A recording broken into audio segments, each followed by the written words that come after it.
Hey guys, working from home can really be a challenge. And if you're not used to it, it can kind of feel like you're not quite sure what you're doing. So I wanted to give you 5 tips to make your remote working experience better. All right, so the first thing that you can do is actually to turn on your video. We use conference software all the time. We have video cameras built into our phones, built into our computers, so let's use them. And I know it can feel like, you don't really need to do that, but here's 3 things that I want you to think about. The first one is facial expression. When you're talking to someone live, face to face, you can actually see the expression on their face. You can see the way that their face changes from word to word. You can see how they move their head and how they move their body. There's a lot of expression that we exhibit as a people. And so as humans, we've been trained to sort of see this facial expression in people. And when you lose that, there's a sense of ambiguity that gets introduced.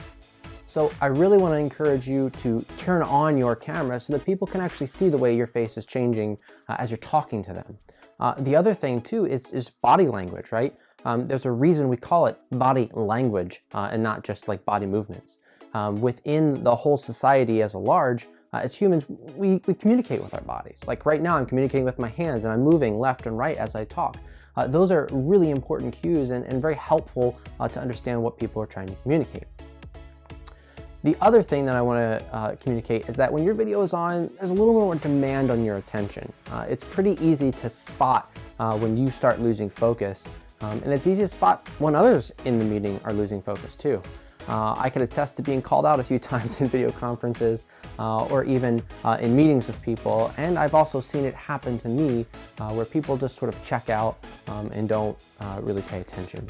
And so turning on your video can be really great for deepening the amount of human connection that you have in your video conferencing when you're working remotely rather than just audio. Sometimes those phone conversations can feel a little awkward. So it's great to be able to have that video, to be able to see the person you're talking to and provide a greater depth of connection. It's actually great then to be able to deepen the amount of communication you have with someone, provide greater clarity when you're talking, and really just be an overall better experience working from home. All right, so the second tip for you is actually to get sunlight. So I want to really advocate that if you can at all possible, find a place, a spot for your desk, a workstation, a table, where you can position yourself in a space where your actual workstation, where you're doing your work, is near a window. And the idea really is that you can be working on your work, you can have your laptop screen in front of you, and then you can look up and sort of turn your head and see something outside, or maybe even just look up past your device and outside. That's really going to be helpful to be able to see beyond your current range, to be able to see something that's natural rather than the digital virtual world only. If you can't do that, which is actually my case, I actually have an office in my basement, and the windows that I have are actually pretty shallow.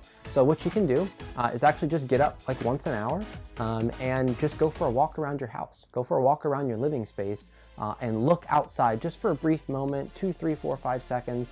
It just makes a huge difference. And maybe even from time to time, you can untether from your main workstation, or you can position yourself in a spot where you can do a little bit of work by a place where there's some natural sunlight coming in and getting on your skin and getting in your eyes. So what's interesting about this is it's not just helpful for your state of mind and state of being, but it also is really great for your eyes. When you're staring at a screen for many hours, you can actually degrade your ability to see well. And so giving yourself, a further focal distance to look at is really great, not only for your mind and for your body, but it's also great for your eyes as well. So you sort of get a double benefit there. The third tip is actually to stay connected. Now, I want to be careful here because you might hear something that I'm not saying. I am not saying, don't be productive at home. Don't be productive with remote work. And I'm not saying spend all of your time talking with other people. It's really important to be able to schedule heads down time to go deep into your work and to really hammer out a lot of great stuff. Actually even advocate for that. And one of the practices I have set up is that I actually even schedule this kind of time for myself. My calendar, my digital calendar, I will actually schedule blocks of time where I'm focused on a particular task or a particular type of work. That said though, doing that can actually lead to sort of the liability of isolation. When you do a lot of highly productive work, you're highly focused, you're not talking to a lot of people, you can begin to feel isolated in that way, and it actually can sort of start to affect your productivity by not connecting with other people. So to combat that, one of the things you can do is to actually schedule not only times of productivity and heads down time, but you can also schedule times where you're devoted to communicating and connecting with other people. Maybe you're checking your email, maybe you're responding to Slack messages, maybe you're sending a Slack message, maybe you're video conferencing or you're meeting with other people digitally, or maybe even you're just sending like a Marco Polo to somebody. But find a way to regularly interact with humans to really bring that connection back in. That's really going to help you empower yourself to not feel like you're completely isolated. All right, tip number 4. This might seem like a no-brainer, but you need to eat and you need to exercise. I can't tell you how poorly I did this when I first started working from home.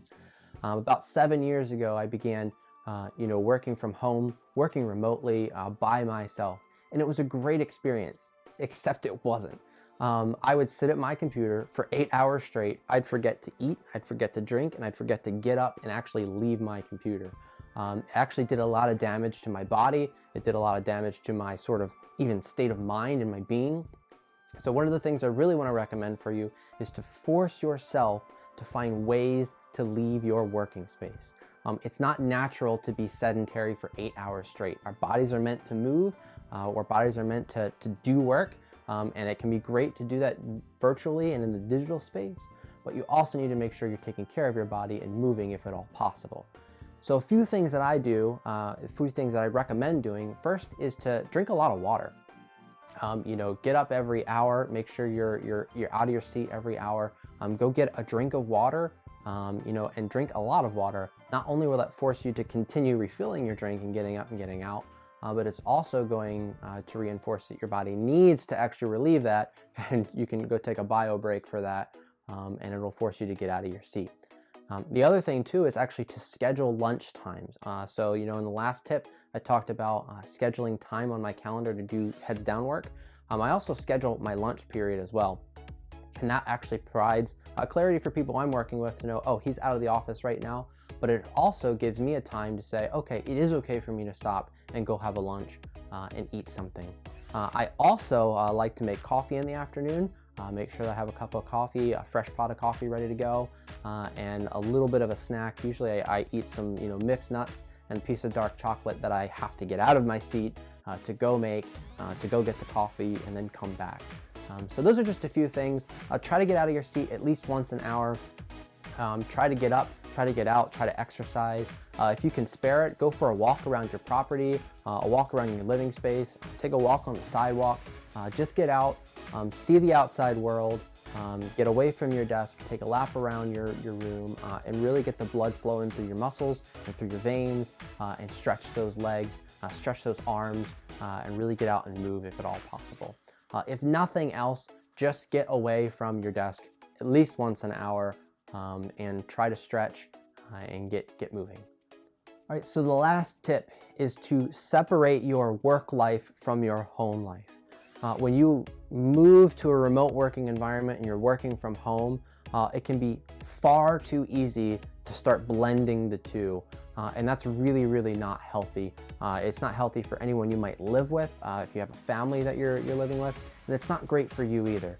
And so what I really recommend doing is find ways to separate the two. Find ways to keep work in a work zone and to keep life in a life zone. So there are 3 basic spaces you can do this in. You can separate in the physical space, you can separate in the digital space, and you can separate in the time space. So from the physical spaces, you can actually find a spot, a consistent place where you do your work. Maybe it's a laptop that you have that's specifically for work, but find a way to be able to create sort of physical boundaries that you can close, or you can walk away from, step away from, and say, okay, I'm actually not in my work mode right now. I'm not doing work right now. That way you can actually leave it behind, both mentally and physically, and move forward.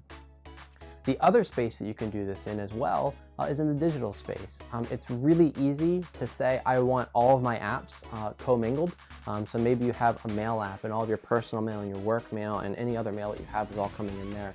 That's great, that works, but find ways to actually separate these digitally as well. Even if it's just a mental thing for you, like, oh, I'm not gonna check my work email because I'm outside my work time. Or maybe you have a separate app altogether for your work email. Maybe you have a separate app for all of your work communications, all of your text communications and your video conferencing and everything.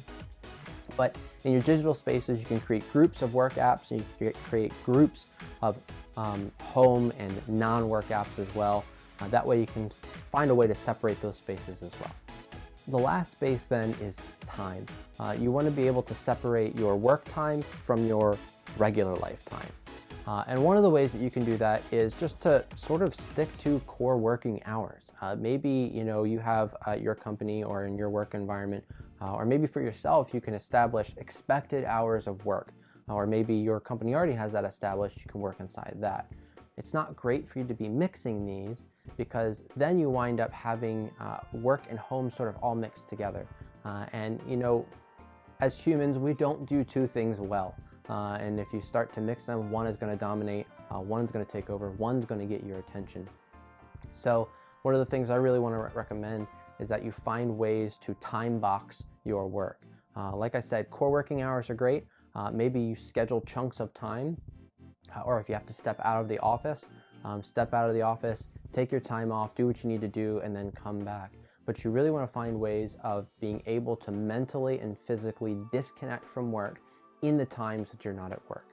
And so with all three of these spaces, the goal really is to just find ways to set limitations and boundaries and really find ways of separating your home life from your work life so they don't bleed together and one of them becomes all-consuming and really leaving your other responsibilities behind. Because work is important and we need to do a great job somewhere at work, but it's not our all-consuming passion. It is not the only thing that we have in our lives.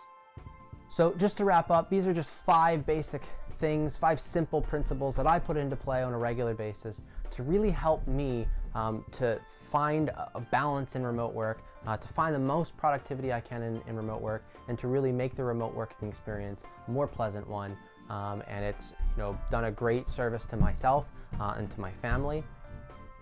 And I have people running overhead, and so that's awesome. That's the reality of working at home. One of the things I want to advocate for you is to not feel trapped by remote work. It can totally feel like a trap if you're not taking measures to prevent yourself from really becoming overwhelmed or really feeling that isolation that can often be a side effect of remote work. So take proactive steps, don't feel trapped by it, and I hope that these tips have been helpful and practical for you in making your remote experience better. If you found this video helpful, please like, please subscribe, and I'm going to try to put out some more of these videos in the future. I really feel like I want to help out the rest of the community with these. So if these are things that are beneficial for you, like it, it'll help. Leave me a comment and share these videos if they're helpful. Thanks, and see you in the next one.